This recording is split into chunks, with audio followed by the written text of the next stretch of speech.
উজানের ঢল ও বৃষ্টিতে তিস্তাসহ বেশ কয়েকটি নদ নদীর পানি বাড়ছে। এর মধ্যে 4 জেলায় নদী তীরের নিচু এলাকা ও চরাঞ্চল তলিয়ে 70,000 মানুষ পানিবন্দী। কুড়িগ্রামে নদী ভাঙন শুরু হওয়ায় ঝুঁকির মুখে বাড়িঘর, ফসলি জমি ও বেশ কয়েকটি স্কুল।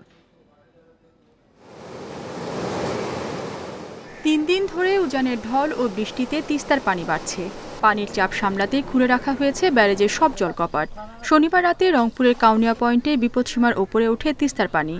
এর মধ্যে গঙ্গাচড়া, কাউনিয়া ও পীরগাছা উপজেলার নিচু এলাকা তলিয়ে দুর্ভোগে পড়েছেন 20,000 মানুষ। হঠাৎ করে সন্ধ্যেবেলায় পানি বলন আসলো, আসলে রাত 10টার মধ্যে পানি একটু থামানি হলো। হওয়ার পর রাত 12টার মধ্যে আবার বলন আসলো। তখন কি করলাম, গরু ছাগল বউ বাচ্চা নিয়ে আমি রাস্তায় উঠলাম। কুড়িগ্রামের তিস্তা চর ও নদীর তীরে 2,000 মানুষ পানিবন্দী হয়ে পড়েছে। ডুবে গেছে আমন ও সবজির ক্ষেত।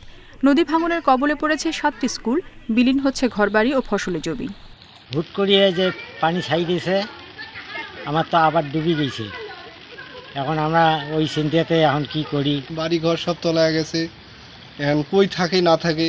লালমনিরহাট সদর, আদিতমারি, কালীগঞ্জ, হাতীবান্ধা ও পাটগ্রাম উপজেলার চরাঞ্চল ও নিচু এলাকার 45,000 মানুষ পানিবন্দী হয়ে পড়েছে। ডুবে গেছে রাস্তাঘাট, ঘরবাড়ি সহ আবাদি জমি। পানি উঠেছে রেল লাইনেও।